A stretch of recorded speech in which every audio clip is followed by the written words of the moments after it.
بسم اللہ الرحمن الرحیم۔ السلام علیکم ورحمۃ اللہ وبرکاتہ۔ اس وقت دور میں ایک چیز بہت خاص دیکھنے کو مل رہی ہے۔ بڑی تعداد میں ایسے لوگ ہیں جو کہیں نہ کہیں بہت غمزدہ ہیں، اور باتوں سے یہ لگتا ہے کہ وہ کہتے ہیں کہ دل پہ بڑا بوجھ ہے، کچھ سمجھ میں نہیں آتا یہ مشکلیں پریشانیاں کیسے دور ہوں گی۔ مجھے لگا کہ یہ پیغام ان تک ضرور پہنچنا چاہیے کہ اس وقت ایک تو اتفاق کی بات یہ ہے کہ رمضان المبارک کا مقدس مہینہ چل رہا ہے، رب کی رحمتیں برس رہی ہیں، رب کی رحمتیں برس رہی ہیں۔ اس کا فائدہ اٹھا لیجئے، اور کس طرح سے اٹھائیے کہ ایک بار سچے دل سے، ایمانداری سے یہ جملہ خالی کہیے کہ پروردگار، جن لوگوں نے ہمیں بہت تکلیفیں پہنچائی ہیں، جن لوگوں نے بہت پریشان کیا ہے، تیری رضا کی خاطر ہم انہیں معاف کر رہے ہیں۔ مولا تیری رضا کی خاطر انہیں معاف کر رہے ہیں، تو مجھے معاف کر دے پروردگار، تو مجھے معاف کر دے۔ رب پروردگار عالم کو یہ ادا بندے کی بہت پسند ہے کہ بندہ کسی بندے کے قصوروں کو معاف کر دے، اور یہ کہے کہ معاف کر دے کہ اللہ کی رضا کے لیے تمہیں معاف کر رہے ہیں۔ ہمارے نبی سرکار دو عالم صلی اللہ علیہ وسلم نے فرمایا کہ اگر کسی کو معاف کرنے میں تمہیں لگتا ہے کہ تمہاری عزت میں کمی ہو رہی ہے تو غم نہ کرنا، حشر کے میدان میں ہم سے عزت لے لینا۔ کتنی بڑی بات کہی۔ اور معافی کا معاملہ یہ کہ پروردگار چونکہ خود سب سے بڑا معاف کرنے والا ہے، جب اللہ رب العزت نے دنیا بنائی تو رحم بنایا، جب رحم بنایا تو رحم کے 100 حصے کیے، اور 100 حصے میں ایک حصہ دنیا کو دیا ہے، 99 حصے رحم کے اپنے پاس رکھے ہیں۔ سوچئے وہ جو پروردگار پالنہار مسبب الاسباب، رحم کے 99 حصے جس کے پاس ہوں گے، اس کے پاس رحم کس درجہ ہوگا، کس درجہ وہ اپنے بندوں کے قصوروں کو معاف کر دیتا ہوگا۔ اس پہ ایک واقعہ یاد آ گیا، موسیٰ علیہ السلام کے دور کا واقعہ ہے۔ موسیٰ علیہ السلام کی چونکہ اللہ رب العزت سے بات ہوتی تھی، انہوں نے ایک دن اللہ پاک سے کہا کہ پروردگار، اس دور کا جو سب سے بدترین، سب سے گناہگار، سب سے برا آدمی ہو، جس کے لیے تو نے جہنم کا فیصلہ کر دیا ہو، مجھے دکھا دے وہ آدمی کون ہے۔ تو غیب سے آواز آئی کہ موسیٰ کل صبح اپنے گھر کے باہر کھڑے ہوئیے گا، پہلے سب سے جو شخص آپ کے گھر کے سامنے سے گزر رہا ہوگا، سمجھ لیجئے گا وہی ہے، اسی کو میں سامنے سے گزار دوں گا۔ موسیٰ علیہ السلام صبح کا وقت تھا، کھڑے ہو گئے۔ کچھ دیر کے بعد انہوں نے دیکھا کہ ایک شخص چلا آ رہا ہے، اس کے کندھے پہ اس کا چھوٹا سا ایک بچہ بیٹھا ہوا ہے، اور بچے کو بیٹھائے ہوئے ان کے گھر کے سامنے سے یوں نکلتا ہوا چلا جا رہا ہے۔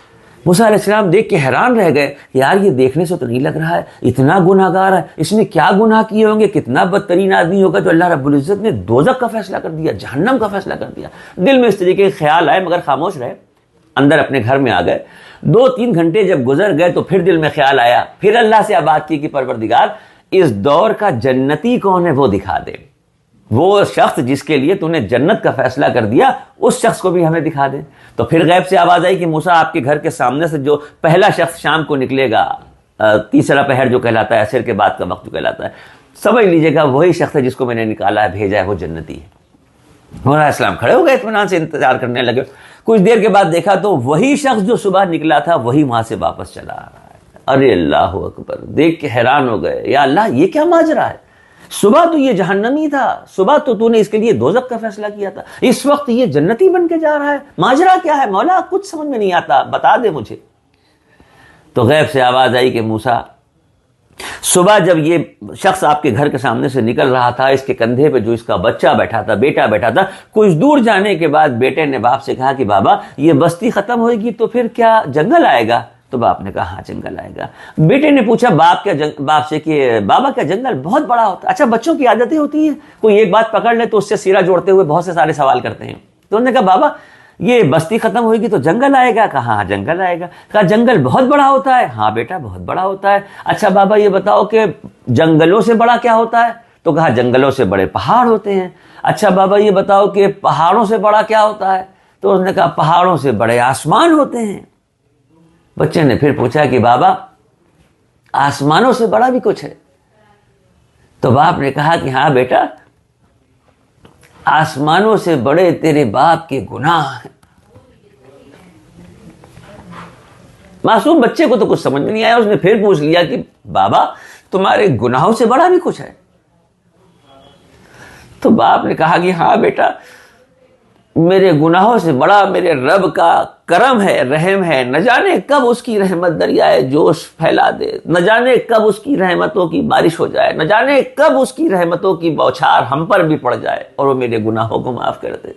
اللہ رب العزت کو یہ ادا اتنی پسند آئی کہ اس کے گناہ اسی وقت معاف کر دیے اور اس کے لیے جنت الفردوس کے فیصلے فرما دیے۔ تو پروردگار معاف کرنے والا سب سے بڑا پروردگار ہے، معافی کو پسند کرنے والا سب سے بڑا رب ہے۔ جب وہ معافی کو پسند کرتا ہے تو وہ چاہتا ہے کہ اس کے بندے بھی اس کے بندوں سے محبت کریں اور معاف کر دیں، اور یہ صفت نیک بندوں میں ہی پیدا ہو سکتی ہے۔ لہٰذا ابھی اسی وقت عہد کر لیجئے، یہ ویڈیو جیسے ہی آپ دیکھ کے ختم کریں دل سے کہہ دیجئے کہ میرے مولا، جن لوگوں نے مجھے دکھ پہنچایا، تکلیف پہنچائی، بہت پریشان کیا، جن کی طرف سے بہت دل دکھا ہے، دل تو نہیں چاہتا تھا لیکن یہ واقعہ سن لیا، تیری رضا کی خاطر ہم ان سب لوگوں کو معاف کر رہے ہیں جنہوں نے ہمیں تکلیف پہنچائی ہے۔ مولا تو اپنے فضل و کرم سے ہمیں معاف کر دے، مولا ہمیں معاف کر دے، مولا ہمیں معاف کر دے۔ السلام علیکم ورحمۃ اللہ وبرکاتہ۔